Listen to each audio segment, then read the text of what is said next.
Hello everyone, this is Zaid Malik and I hope you have a wonderful day. तो बच्चों आज हम exercise 1.2 की एग्जाम्पल फर्स्ट करने जा रहे हैं जो कि बुक में एग्जाम्पल 5 है। तो बच्चों स्टेटमेंट है consider the number for n where n is a natural number, check whether there is any value of n for which for n ends with the digit 0। सबसे पहले बच्चों इसको हम 5 ही कर लेते हैं कि आपको कंफ्यूजन ना हो। उसके बाद बच्चों हम इसको समझाते हैं कि ये क्वेश्चन हमें क्या कहना चाह रहा है।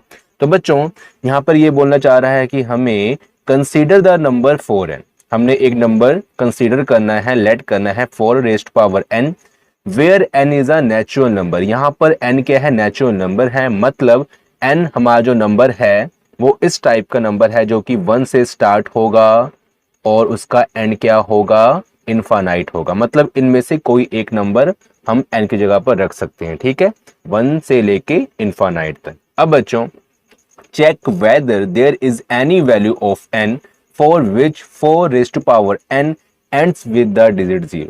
तो बच्चों अब हमें क्वेश्चन करना चाह रहा है कि n की कोई ऐसी वैल्यू के लिए या फिर n की वैल्यू कुछ n की कोई ऐसी वैल्यू होगी जहां पर 4 रेज्ड टू पावर n का अगर हम फैक्टराइजेशन करें तो उसका एंड 0 से होगा।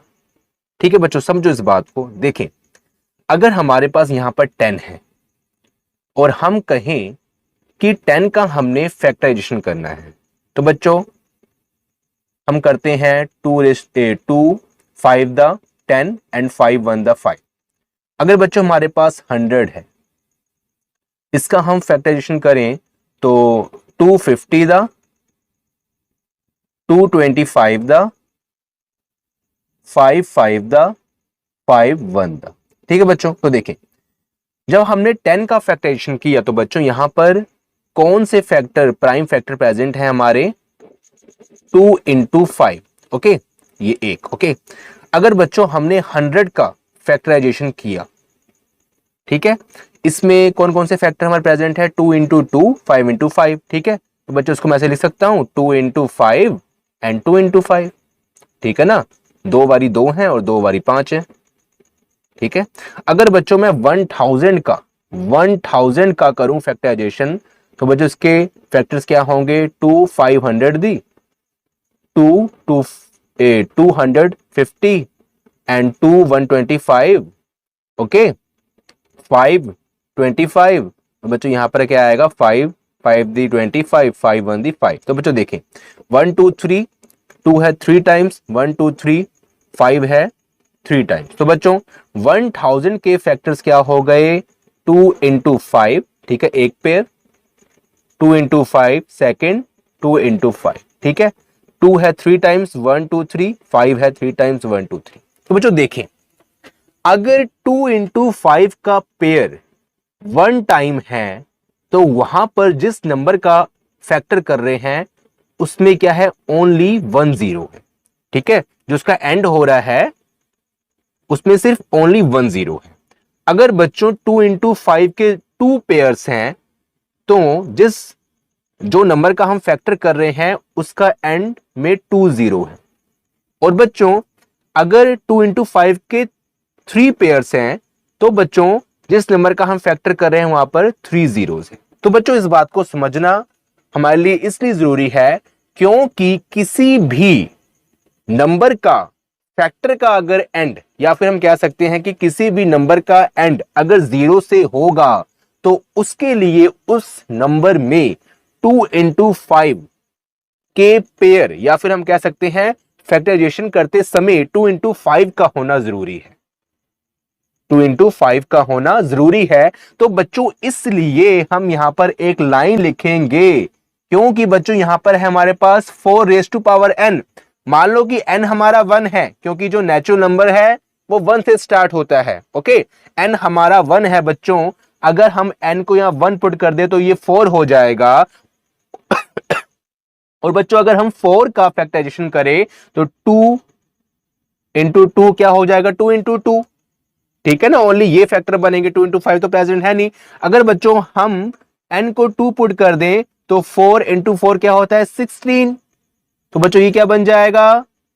2 8 दी, 2 4 दी, 2 2 दी एंड 2 1 दी। तो बच्चों 2 इंटू 5 तो आया नहीं इसके प्राइम फैक्टर्स में।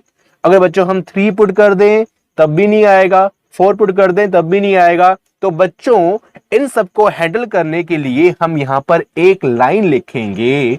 हम लिखेंगे कि solution solution if any number, if any number, यहां पर हम एनी नंबर की बात कर रहे हैं, ठीक है ना।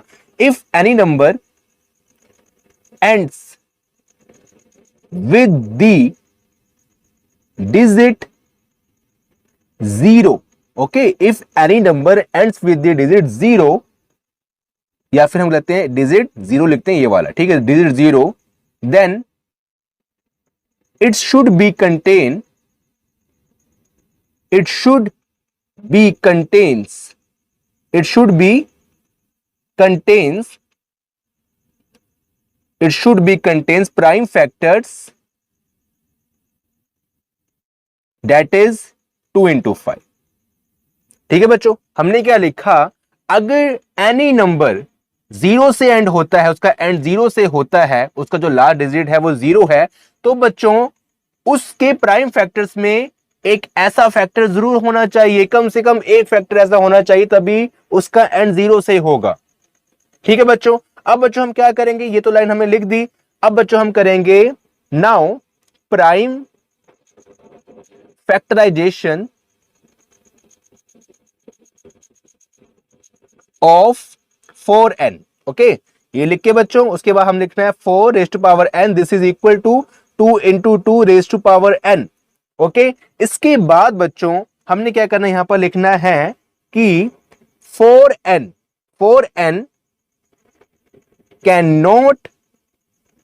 cannot ends with the digit 0 because it doesn't contain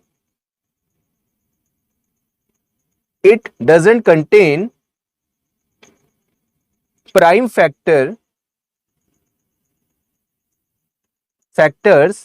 like 2 into 5, okay, that's it, this is our required answer। तो बच्चों ये सारा रफ काम था हमारा, इसको हम रफ कर देंगे, ये सारा हमारा रफ काम था, ये आपको समझाने के लिए मैंने किया था। एग्जाम में आपको इतना लिखना है कि अगर किसी नंबर का एंड 0 से होता है तो उसके प्राइम फैक्टर्स में एक पेयर कम से कम ये वाला होना चाहिए 2 into 5 का, जैसे मैंने आपको बताया यहां पर रफ करके, ओके। और बच्चों जब हमने 4 रेज़ टू पावर n का प्राइम फैक्टर किया तो बच्चों उसमें 2 into 5 प्रेजेंट नहीं था, 2 into 2 प्रेजेंट था। तो इसलिए बच्चों यहां पर हम लास्ट टाइम लिखेंगे therefore 4 raise to power n cannot ends with the digit 0 because it doesn't contain prime factors like 2 into 5, okay बच्चों। सो स्टूडेंट आई होप कि आपको फिफ्थ एग्जांपल समझ आई होगी। अगर आपको वीडियो से कुछ बेनिफिट हुआ तो प्लीज वीडियो को लाइक करें, अपने फ्रेंड्स के साथ इस वीडियो को शेयर करें, और अगर आपने अभी तक हमारे चैनल को सब्सक्राइब नहीं किया तो प्लीज सब्सक्राइब कर लें। Thank you so much, bye, मिलते हैं फिर नेक्स्ट वीडियो में।